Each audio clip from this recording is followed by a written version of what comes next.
Dinosaurs in video games are a relic of more innocent times, when we were happy to hunt down giant carnivorous beasts in the comfort of our homes as they simultaneously graced our screens in summer blockbusters. But with the return of the Jurassic Park franchise and a new game in the long-running series making its debut later this year, our scaly friends are having a bit of a resurgence, so it's high time we took a look at the history of dinosaurs in video games. Our journey begins at the dawn of time in 1983, arguably the best year in human history. Jim Henson's Fraggle Rock made its international debut, Terry Pratchett's Discworld series was born, and dinosaurs took their tentative first step into the world of digital entertainment in BC's quest for tires. Players took control of Thor, one of the comic's ancillary characters, on a mission to save his girlfriend Cute Chick from the talons of a dinosaur, outfitted with his trusty stone wheel and nothing else. Evidently, plumbing the narrative depths wasn't a luxury enjoyed by developers back then, although, to give them some credit, the Cute Chick was a member of the ensemble comic strip cast alongside the Fat Broad, who miraculously escaped kidnapping despite being the meatier of the two morsels.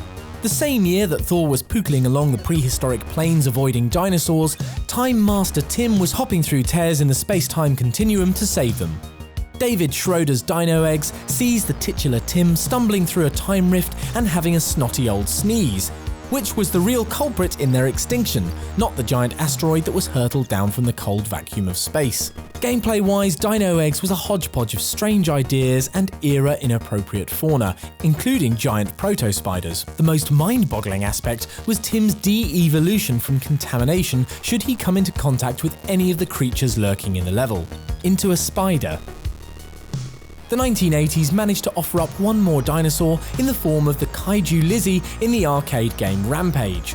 3 hapless humans are transformed into giant animals and wreak havoc on their city, because what else is there to do when you realise that skinny dipping in a radioactive lake was a huge mistake, and your baby soft skin has petrified into scales and is now hanging off your newly enlarged 50-foot skeleton, that also comes with its own tail.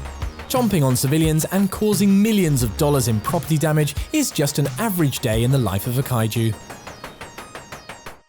But the 90s was when dino fever really ramped up. Steven Spielberg's Jurassic Park kicked off the summer of 1993, and our collective obsession with all things scaly. Outside of the movie's merch, a series of never-ending video games was born, with 5 entries realising that same year for every console under the sun.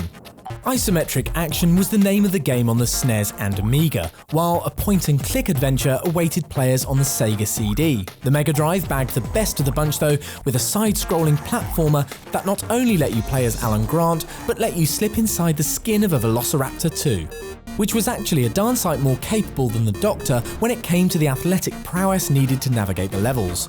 The Jurassic Park franchise has gone on to spawn more video games than you could shake a stick at, and we could do an entire video on all the entries, but we've still got over 20 years of games to get through. Meanwhile, kids were being taught the merits of business and administration in classrooms with the aid of Dino Park Tycoon, a misguided attempt at an educational game. Everyone knows that the entire point of simulation-based games is to cause as much mischief as possible. If we can make the NPCs lose the will to live or have the dinosaurs escape and go on a rampage, then that's the new objective. Cadillacs and Dinosaurs had the right idea and even got its own follow-up cartoon series, although that didn't last long. A side-scrolling arcade beat-em-up from Capcom, the dinosaurs are pawns in a deranged doctor's plan to mutate himself into a human-dinosaur hybrid. Because it's the done thing to do in any Capcom universe once you're out of college with the ink still wet on your PhD diploma. A year later, and we got a more whimsical look at the world of reptiles with Radical Rex. The unabashedly naked anthropomorphic Rex could breathe fire, ride a skateboard, which is presumably what made him so radical rather than say his religious or political ideologies, and mug for the camera with the best of them, namely Bubsy, who had just transitioned from the Mega Drive to the SNES. Rex was tasked with saving his girlfriend, of course, as well as the world, from a big bad that awaited him at the end, so it was always a mystery as to why all of the other dinosaurs were so against him, particularly when a swift immolation was almost certainly in store. Perhaps Perhaps sensing that we'd gone from revering dinosaurs to wanting to smack them in their smug faces, Atari released the arcade title Primal Rage on home consoles a year after Radical Rex's lukewarm debut. Fire-breathing dinosaurs were actually cool again, and the magnificent specimens battled one another to secure the future of the planet Earth. That's Earth with a U because it's an edgier vowel. There were a few giant apes thrown in for a bit of variety, and the occasional human could be seen in the background worshipping these demigods, but the brawling dinosaurs, lashings of violence, and brutal finishing moves made the game a commercial success, even if it did ignite some controversy over the teen rating. 1995's Lost Eden was significantly more sophisticated than the button mashing of Primal Rage, with impressive graphics, FMV cutscenes, and pretty decent voice acting. Ah, Prince Adam, it's a great honor to meet you. It might have set the bar slightly too high for itself, becoming a bit long-winded in places, which you'd think would be almost impossible in a game that includes an army of armor-clad T-Rexes as the antagonists. Tomb Raider took it back to basics with the Lost Valley level, pitting Lara against a bog-standard T-Rex and a few other smaller dinos. The T-Rex has since reared his head in a few other titles in the series, because who wouldn't want to see more of him? Realising that dinosaurs were still hot property with the release of the Lost World Jurassic Park, Acclaim snapped up the rights to Valiant Comics Turok, with a plan to merchandise the living daylights out of it during a financial pickle. Turok was a run-and-gun FPS that offered a side of exploration and was a huge success on the N64. The game gave rise to another dinosaur-themed legacy that we just don't have time to go into, but it let the power of the console shine and made a name for itself in the quagmire of Doom clones.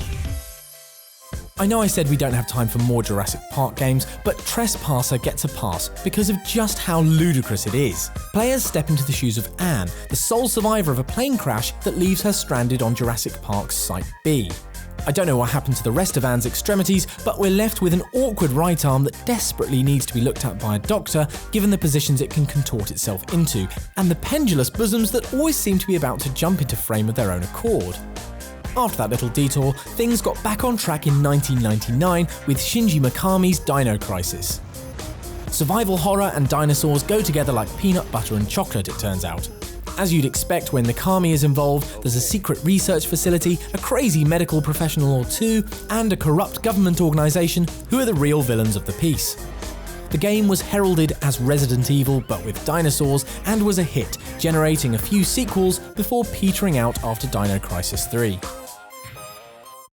The genre began to lose steam until Telltale attempted to revive it with 2011's episodic adventure Jurassic Park the Game, which followed on the heels of their Back to the Future title. It didn't fare particularly well, but it did seem to usher in a few more dinosaur-themed titles in its wake. A year later, Primal Carnage offered players a novelty experience, pitting teams of humans against teams of dinosaurs in online multiplayer.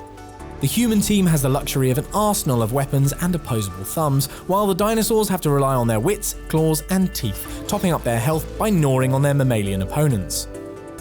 It was clear that dinosaurs were on the cusp of making a comeback, so when The Stomping Land was announced on Kickstarter in 2014, it smashed its $20,000 target, raking in over $100,000 by the end of the campaign. It got as far as Steam Early Access release, after which the project was abandoned. If it's still lurking in your Steam library, you can boot it up and have a lonely wander through the terrain before the dinosaurs take pity on you and begin their spate of mercy killings.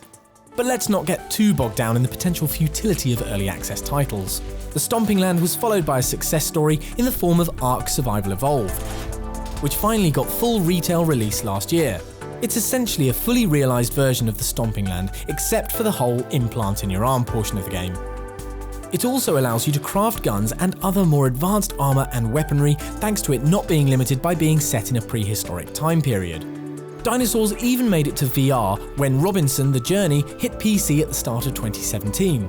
Although Planet of the Dinosaurs would have been a more apt name, considering Robinson's spacecraft crashes on one such rock. We've got a lot more to look forward to as we head into 2018, especially with Saurian over on Steam's Early Access. Born out of a love of all things prehistoric, Saurian's emphasis is on realism, with feathery dinosaurs trundling across the landscape. The Kickstarter campaign closed at over $200,000, so let's hope it makes it to release later this year.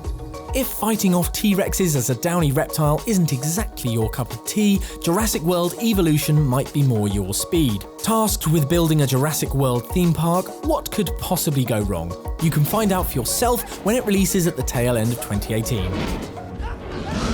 The popularity of dinosaurs in games once again owes its rise in part to the Jurassic Park franchise. With the films back in the cinema, we're getting reacquainted with our reptilian chums, and you know what? We really missed them.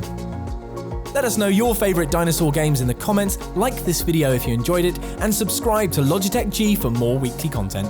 Thanks for watching!